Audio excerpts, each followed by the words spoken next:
Physics को लेकर के बहुत सारे बच्चे डरे हुए हैं और भर भर के कमेंट आ रहे हैं, सर फिजिक्स में अभी तक कुछ नहीं पढ़ा है, ऐसा क्या पढ़ लें कि 70 में 70 पा जाएं और टॉपर बन जाएं। तो प्यारे बच्चों, बिल्कुल भी परेशान होने की जरूरत नहीं है और डरने की तो बिल्कुल जरूरत नहीं, क्योंकि हम आपके सामने और हम आपके साथ हैं। तो इसलिए बिल्कुल भी डरना नहीं। हम आपको वैसा टॉपिक बताने वाला हूं मैं आज कि आप अभी से पढ़ कर भी 70 में 70 ला सकते हो और पक्का एग्जाम में फोड़ करके आओगे।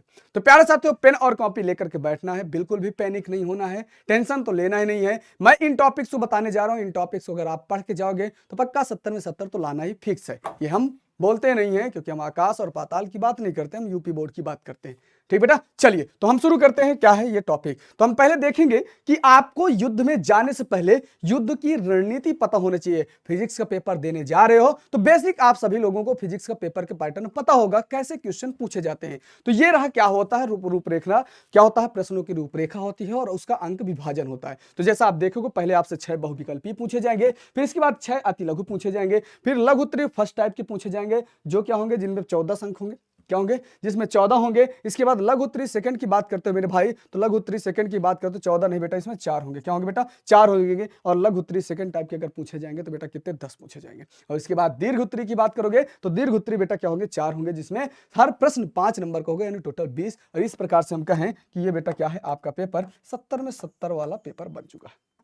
क्या है, 70 में 70 बन चुका है। डन बेटा, चलिए आगे बात करते हैं। तो ये पाठ्यक्रम है, ये चैप्टर वाइज नहीं है, ये यूनिट वाइज है। आपके अंकों का विभाजन किया गया है। जैसे स्थिर वैद्युत की बात करते हो तो ये 8 नंबर का है, ठीक है। इसके बाद धारा वैद्युत की बात करते हो बेटा, 7 नंबर का है। धारा क्या होता है, वैद्युत धारा तथा चुंबकीय प्रभाव, ये बेटा क्या है, 8 नंबर का है। ये है आपके क्या होते हैं, चैप्टर यूनिट है, और यूनिट वाइज क्या है, अंकों का विभाजन किया गया है। तो इस प्रकार से टोटल अगर बात करें तो ये 70 में 70 क्या है, किस चैप्टर से कितने नंबर का आता है, ये आपको पता होना चाहिए। ठीक बेटा, चलिए मैं अब बात करता हूं बेटा, क्या ये है आपके चैप्टर्स। ये चैप्टर है, ये यूनिट नहीं है बेटा, क्या है, चैप्टर है। यूनिट को क्या किया गया, चैप्टर वाइज में तोड़ दिया गया है। तो टोटल आपको 14 चैप्टर देखने को मिलेंगे, जैसा कि आप देख पा रहे होंगे। यह है आपका विषय सूची, ठीक है। तो पैनिक तो बिल्कुल नहीं होना बेटा, कि आपको पहले बेहतरीन तरीके से अपना अंदर का जो कॉन्फिडेंस है, उस कॉन्फिडेंस को बूस्ट कर रखना है और कॉन्फिडेंस को डाउन नहीं करना है। अगर आप अपने कॉन्फिडेंस को हाई करके जाओगे तो बेटा बिल्कुल भी एग्जाम में अच्छा नंबर पाओगे और एग्जाम में फोड़ करके आओगे। ठीक है बेटा, चलिए हम चैप्टर वाइज जब देखते हैं, जैसे वैद्युत आवेश तथा क्षेत्र की बात करें, चैप्टर नंबर 1। चैप्टर नंबर 1 में बेटा इन टॉपिक्स को आपको पढ़ना है, कुछ भी नहीं पढ़ना है, इनके अलावा आपको कुछ नहीं पढ़ना, बेसिक आप अच्छे नंबर लाओगे। तो जैसा कि आप पहले देखोगे तो इसमें कूलाम का नियम होता है और इससे जुड़े आपको न्यूमेरिकल पढ़ना है। फिर द्विध्रुव के कारण वैद्युत क्षेत्र पढ़ना है, वैद्युत क्षेत्र की तीव्रता या वैद्युत क्षेत्र मात्र एक ही है। इसके बाद एक समान वैद्युत क्षेत्र में द्विध्रुव पर बल आघूर्ण पढ़ लेना है बेटा, और इसके बाद गाउस का नियम पढ़ लेना तथा उसके अनुप्रयोग पढ़ लेना है। क्या करना है, गाउस के नियम तथा उसके अनुप्रयोग, ये आपका चैप्टर नंबर 1 है, इससे आपको पढ़ना है। ठीक है, इसके बाद बेटा कहते हैं स्थिर वैद्युत विभव एवं धारिता। इसमें आपको समविभव प्रश्न पूछना है। समविभव प्रश्न हमेशा 2 नंबर का पूछा जाता है और ये हर बार पूछा जाता है। ठीक बेटा, अगली बात करते हैं कि स्थिर वैद्युत क्षेत्र में क्या होता है, 2 बिंदुओं के क्या होता है, निकाय की बात करता है। ठीक है, 2 बिंदुओं के बीच के पूछता है। फिर इसके बाद वैद्युत द्विध्रुव बेटा, वैद्युत द्विध्रुव की स्थितिज ऊर्जा पूछता है। वैद्युत द्विध्रुव को घुमाने में किया गया कार्य पूछ लेता है बेटा। फिर संधारित्र तथा धारिता पढ़ लेना है। संधारित्रों का श्रेणी क्रम तथा समांतर क्रम संयोजन पढ़ लेना है। और इसके बाद समांतर प्लेट संधारित्र के बीच, यानी उनके माध्यम के बीच में या उन प्लेटों के बीच में यदि टी-मोटाई को कोई परावैद्युत पदार्थ भरा होता है आंशिक रूप से, तो उसकी धारिता के लिए फार्मूला पूछता है। इसके बाद संधारित्र में संचित ऊर्जा, ये दूसरे नंबर की बात करते हैं। तो यहां से बेटा आपका पूरा 8 नंबर फिक्स होने वाला है। ठीक है, चलिए भाई बिल्कुल भी पैनिक नहीं होना है, क्योंकि डर के आगे जीत है। माउंटेन ड्यू आप पीते रहते हो, माउंटेन ड्यू पीने की जरूरत नहीं है। इस समय आपको ऐसे टॉपिक पढ़ने की जरूरत है जिन्हें पढ़ करके आपका कॉन्फिडेंस हाई हो जाए, और मिनिमम टॉपिक पढ़ना है जिससे आपको मिनिमम कंटेंट मिल जाए, जिससे आप अच्छा नंबर पा सकते हो। तो ये सारे मिनिमम टॉपिक हैं। अब ये बात है, आप सिर्फ पास होना है तो बेटा नहीं, ये टॉपर बनना है। ये अच्छे नंबर पाने वाले टॉपिक है, ऐसा नहीं सिर्फ पास होने के लिए, अच्छे नंबर पाने के लिए टॉपिक्स हैं। ठीक बेटा, चलिए आगे बात करते हैं चैप्टर नंबर 3। चैप्टर नंबर 3 में आपको पहले विद्युत धारा पता होना चाहिए, क्योंकि विद्युत धारा चैप्टर है तो इसका चैप्टर तो उतना पता होना चाहिए। ठीक है बेटा, फिर अपवाह वेग की बात करते हैं, जिसे ड्रिफ्ट वेलोसिटी कहते हैं। फिर गतिशीलता तथा इनकी वैद्युत धारा में संबंध, यानी जे बराबर क्या होता है, तो वीडी इक्वल क्या होता है, आई बराबर क्या होता है, तो आपको पता होना चाहिए कि आई बराबर क्या होता है, तो यानी ई ए वी डी होता है। क्या होता है, यानी ई ए वी डी, ये सारा रिलेशन आपको पता होना चाहिए। ठीक है, इसके बाद बेटा ओम के नियम ये फिक्स है, और ओम के नियम में क्या होता है, ओम के नियम के क्या होता है, अपवाद बात बेटा पढ़ लीजिएगा थोड़ा सा। सेल का विद्युत वाहक बल होता है, वह आंतरिक प्रतिरोध होता है तथा विभवांतर में संबंध पूछता है। फिर सेलों का संयोजन पूछाता है। इसके बाद किरचॉफ का नियम और वीट-स्टोन से। तो बेटा ये फिक्स टॉपिक्स हैं, इनको पढ़ लो, एग्जाम में अच्छे नंबर ला लो। साल भर कुछ नहीं पढ़ा तो इतना पढ़ लो, इतना पढ़ लोगे तो माँ बाप और आपका सपना साकार हो जाएगा। ठीक बेटा, चलिए आगे बात करते हैं, अगला चैप्टर है गतिमान आवेश एवं चुंबकत्व यानी चैप्टर नंबर 4 की बात करते हैं। तो इसमें बायो-सेवर्ट के नियम एवं उसके अनुप्रयोग पढ़ लेना है। फिर इसके बाद एम्पीयर का नियम एवं उसके अनुप्रयोग पढ़ लेना है। फिर क्या पढ़ना बेटा, एक समान वैद्युत बल तथा चुंबकीय क्षेत्र में गतिमान आवेश पढ़ लेना बेटा। फिर इसके बाद बेटा क्या होता है, दो समांतर धारावाही चालकों, बेटा ये फिक्स है, इससे पढ़ लेना है। इसके बाद दो ध्रुव वालों क्या होता है कि कोई लूप रखा होता है एक समान वैद्युत क्षेत्र पर, एक समान चुंबकीय क्षेत्र पर, तो उस पर उत्पन्न बल आघूर्ण की गणना करना है बेटा। ये आपके टॉपिक हैं चैप्टर नंबर 4 के। बात करें चैप्टर नंबर 5 की, तो चुंबकत्व एवं द्रव्य की बात करता है। तो चुंबकत्व एवं द्रव्य में बेटा आपके चल कुंडली में से कोई एक कुंडली आने वाली है, ठीक है। इसमें पढ़ लेना धारा सुग्राह्यता होता है, अमीटर तथा वोल्ट मीटर का रूपांतरण होता है, मीटर का उपयोग कहां होता है, वोल्ट मीटर का उपयोग क्या होता है, धारा मापी को मीटर में कैसे कन्वर्ट कर सकते हैं वोल्ट मीटर में, ये इससे रिलेटेड क्वेश्चन पूछता है। फिर इसके बाद इसमें फिक्स बेटा क्या होता है कि परमाणुविक मॉडल के आधार पर ये क्या होता है, पदार्थों के प्रकार पूछता है। तो अनुचुंबकीय, प्रतिचुंबकीय और लौह चुंबकीय बात होती है बेटा, किसकी, अनुचुंबकीय, प्रतिचुंबकीय बेटा क्या होता है और लौह चुंबकीय की बात करता है। इनको पढ़ लेना उदाहरण सहित, ठीक है।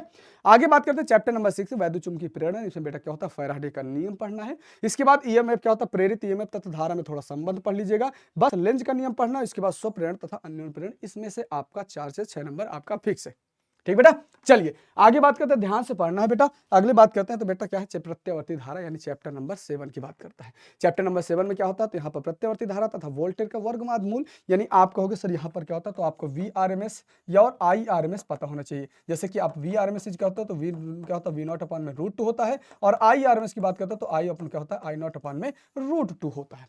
गॉट इट, इतने टॉपिक हैं। इसके बाद में तो प्रतिबाधा एवं प्रतिघात, इससे आपको डेरिवेशन में पूछे जाते हैं, इससे आपके न्यूमेरिकल पूछे जाते हैं, ठीक है बेटा। और इसके बाद LCR परिपथ अनुनाद की स्थिति पूछता है। इसके बाद AC परिपथ की शक्ति पूछता है, यानी P इज इक्वल क्या होता है, तो P एवरेज की अगर बात करोगे तो P एवरेज क्या होता है, VRMS इंटू क्या होता है बेटा, IRMS इंटू बेटा क्या होता है, cos 5 होता है, ठीक है। क्या होता है बेटा, cos 5 पूछता है। फिर इसके बाद वाटहीन धारा होता है, वाटहीन धारा, AC जनित और ट्रांसफार्मर। इस चैप्टर से इतने टॉपिक पढ़ोगे तो 70 में 70 तो लाना तय है।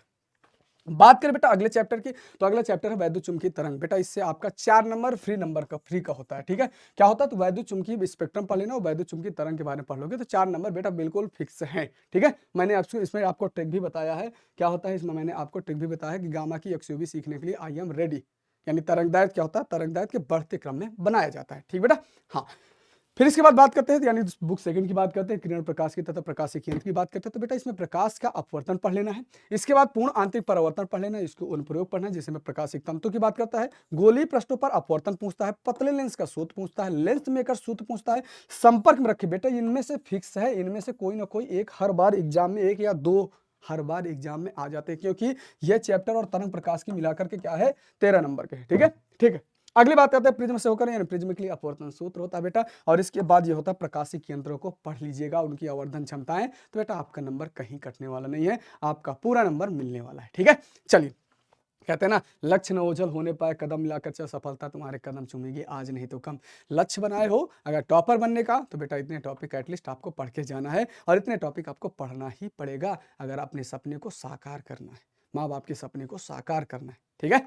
चलिए, इसमें होता है बेटा क्या, तो तरंग प्रकाश की तरंगाग्र तथा हाइगेंस का सिद्धांत, हाइगेंस का होता है, ठीक है। हाइगेंस के सिद्धांत पढ़ेंगे। इसके बाद हाइगेंस सिद्धांत का उपयोग करके परावर्तन तथा अपवर्तन के नियमों की व्याख्या करना है, बहुत ही बेहतरीन तरीके से बताया है। इसमें बेटा क्या होता है, तीसरा बात होता है यंग की द्विध्रुवीय प्रयोग तथा फ्रिंज चौड़ाई के लिए व्यंजक ज्ञात करना है, यानी उसका उपयोग करना है। इसके बाद सूत्र की व्युत्पत्ति यानी सूत्र का निगमन आपको नहीं करना है, ठीक। इसके बाद एकल झिर्री के कारण विवर्तन होता है, इसमें भी केवल गुणात्मक अध्ययन की बात करता है। फिर इसके बाद ध्रुवण के बारे में थोड़ा पढ़ लीजिएगा, समतल ध्रुवित प्रकाश होता है, पोलराइड का। बेटा इन दोनों को मिला करके आपका 13 नंबर, यानी यहाँ पर मिला करके पहला चैप्टर यानी क्या, किरण प्रकाश की प्रकाशीय केंद्र, तरंग प्रकाश की, दोनों को मिला करके आपका 13 नंबर मिल जाने वाला है। इसलिए 13 नंबर को आपको अच्छे से पढ़ के जाना है, ठीक है। चलिए, इसके बाद बात करते हैं द्रव्य तथा विकिरणों की द्वैत प्रकृति। इसमें आपको कुछ नहीं, प्रकाश वैद्युत प्रभाव के बारे में थोड़ा सा पढ़ लीजिएगा, यानी जब किसी भी धातु पर प्रकाश पड़ता है तो वहां से फोटो इलेक्ट्रॉन निकलने लगते हैं, उत्सर्जित होने लगते हैं, यही प्रकाश वैद्युत प्रभाव की घटना है ना। आइंस्टीन का प्रकाश वैद्युत समीकरण, बेटा ये बहुत ही क्या है, बहुत ही सिंपल सा, बहुत ही साधारण सा है।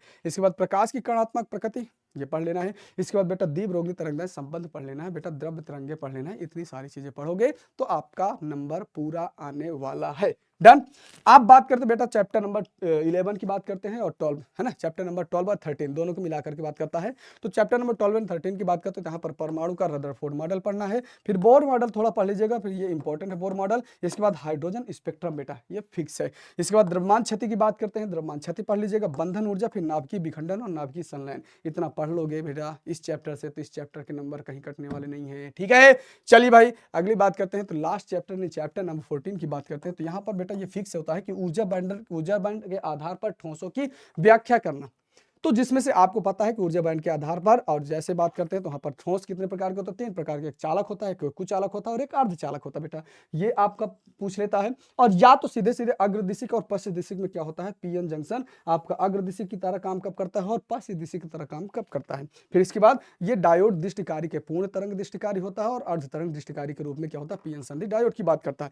तो बेटा ये टोटल आपके जितने चैप्टर की मैं बात करता हूँ तो टोटल आपके चैप्टर यहाँ तक कंप्लीट हो गया। ठीक है, और यहाँ पर सारे चैप्टर क्या हो गए बेटा, कंप्लीट हो गए। और जब आप इतना पढ़ के जाओगे तो उसके बाद आपको मेरी तरफ से ऑल द बेस्ट है। और इतना मैं भरोसा के साथ कहता हूँ, आप 70 में 70 का सपना जो देख रहे हो, और ये बेटा क्या है, ये आपको फिक्स होने वाला है। ये फिक्स होने वाले हैं इतने चैप्टर, आप सभी चैप्टर में से इतने टॉपिक आप पे पढ़ कर जाओगे तो ये क्या होगा, आप जब एग्जाम हॉल में जाओगे ना, तो जब एग्जाम हॉल में जाओगे बेटा तो आपका जो चेहरा है, ये चेहरा आपका खिलखिलाता हुआ मुस्कुराता हुआ चेहरा निकलेगा। खिलखिलाता हुआ चेहरा मुस्कुराता हुआ बेटा क्या होगा, खिलखिलाता हुआ चेहरा मुस्कुराता हुआ चेहरा आपका निकलने वाला बेटा। ठीक है, तो एग्जाम हॉल में जब भी जाओगे तो खिलखिलाता हुआ चेहरा निकलेगा, और गारंटी है आप हंसते हुए मुस्कुराते हुए ऐसे ही आओगे। ठीक है, ये ऐसे मुस्कुराते हुए आओगे। ठीक है, तो ऑल द बेस्ट सभी बच्चों को, और बेहतरीन तरीके से तैयारी करते रहिएगा। वीडियो कैसी लगी कमेंट बॉक्स में कमेंट करिएगा और अपने सभी दोस्तों तक शेयर कर दीजिएगा। अगर चैनल में अभी नए हैं तो सब्सक्राइब जरूर कर लीजिएगा और लाइक कर दीजिएगा, बेल आइकन दबा लीजिएगा, नोटिफिकेशन ऑन कर लीजिएगा। बहुत सारी चीजें आपको मिलने वाली है, तो तैयार रहिए हमारे साथ फिजिक्स को पढ़ने के लिए, फिजिक्स पेपर को फोड़ने के लिए। मिलते हैं अगले वीडियो में, बाय बाय।